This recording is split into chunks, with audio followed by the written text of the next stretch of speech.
All right, we're here at chapter 7. It's called The Best Way to Avoid School. And if you remember last chapter, they were at recess playing Redcoats and Minutemen. And here we go. The best way to avoid school is, as everyone knows, is to get sick. But not all sicknesses are created equal. Some are better than others. Tonsillitis, for example, is pretty good. You get all the Italian ice cream that you want. It is my dream to have tonsillitis someday. Appendicitis is good too, but not as good as a burst appendix, which gets you a ride in a wailing ambulance speeding through all the red lights on Route 62 to Emerson Hospital.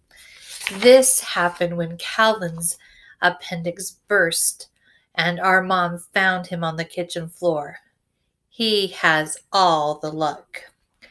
The flu is okay, but it's not great. You only get ginger ale and crackers, which is a real ripoff, but you usually get to watch all the cooking shows and cartoons you want. He really likes these cooking shows.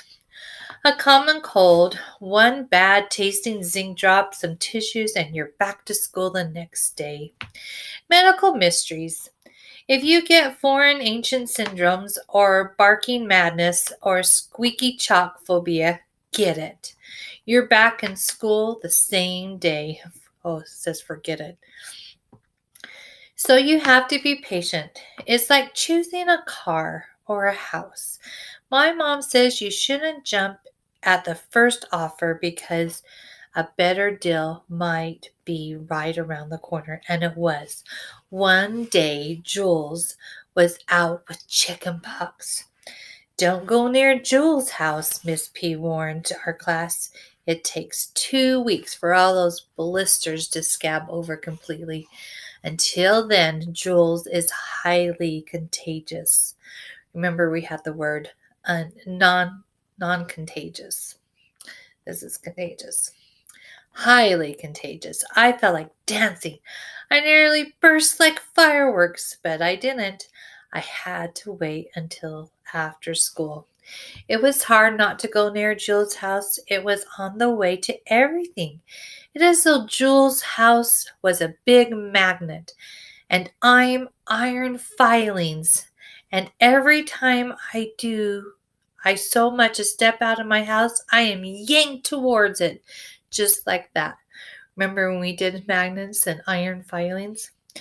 And when I finished after school tea with my mom and finally stepped out of my house, that was exactly what happened. I was sucked by such a powerful force towards Jules' house that I could barely even pick up that fat frog in the gutter on my way.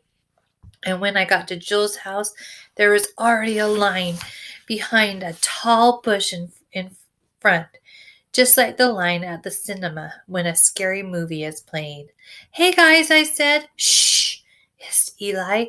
Stay low or Jules' mom will see us and we'll all get sent home. Wait your turn or shove off, said Hobson, who always gives you a choice. This is a top secret undercover operation. We go in one at a time or we won't. Don't go in at all. Okay, I said, I'll wait. Said the frog in my hands. What's that you got? A frog, said Nia. Yep. I set the frog on the grass and everyone leaped around trying to catch it for a while. It was fabulous. Then before I knew it, it was my turn. I caught my frog, rushed around the side of the house, and ran into Pinky under Jules' window. Watch where you're going, said Pinky. He held out a can. On the can was a label, 1 minute visit, 50 cents. Jump into bed, $1. I got $1. No, sorry, you got $1, Pinky asked. I gasped. Normally, Pinky does not speak to me. Usually, I do not show up on his radar.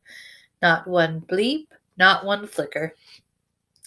But I was flickering now. I shook my head. I didn't have $1. You got 50 cents? No. Well, I'll take the frog then, said Pinky. No way, I said, tucking the frog into my armpit. It's for Jules.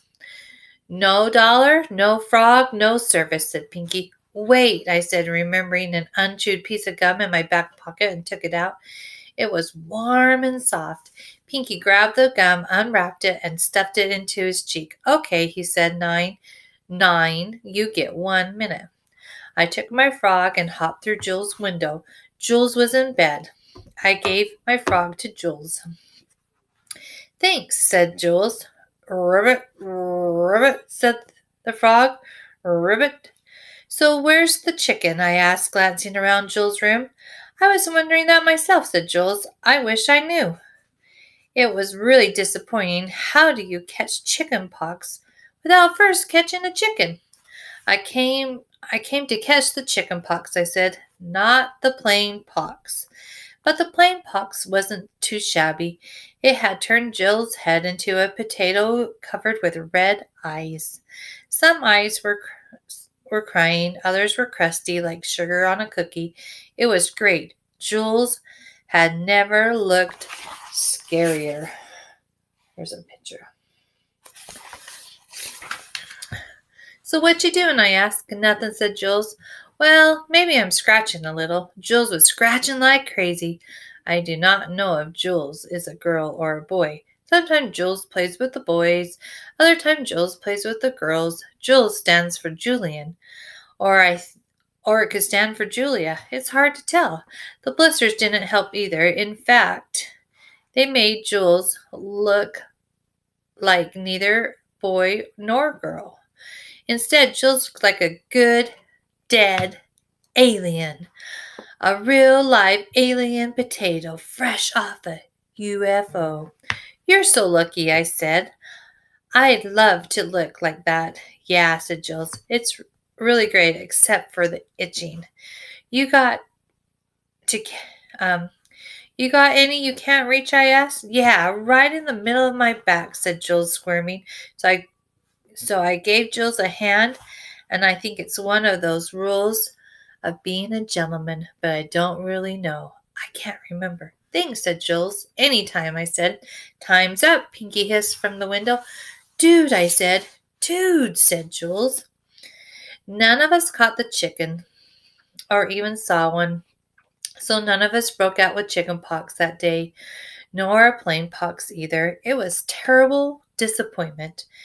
Then, a long time later, just when we forgot all about Jules and the chicken pox, and none of us were trying to catch anything anymore, a miracle happened. Our art teacher, Mr. Gunner, was showing a famous self-portraits one warm afternoon. Frida Kahlo looked a little itchy to me with branches coming out of her hair. Paul looked a little feverish because he was in Tahiti where it was really hot. And Vincent van Gogh, in his scratchy straw hat, definitely looked itchy. Very itchy. Then we got mirrors and brushes so we could paint our own self-portraits. My self-portrait was going to be a masterpiece, but strangely, I didn't feel like painting. I didn't feel like doing anything at all. You boys look a little strange, said Mr. Gunner. I felt strange. Then I looked in the mirror. Something scary stared back. Ah! I screamed. The whole gang, they were looking in their mirrors too. Then Flea, who was next to me, looked at me. Ah! She shrieked, ugh, spilling her paints. The other girls screamed too. Some ran fast, others ran faster. You'd think we were a bunch of aliens or something. School shut down for 2 weeks and a half after that.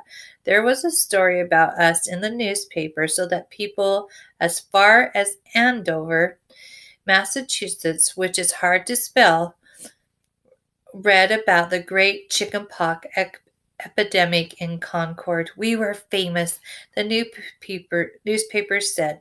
The first victim had been carefully quarantined.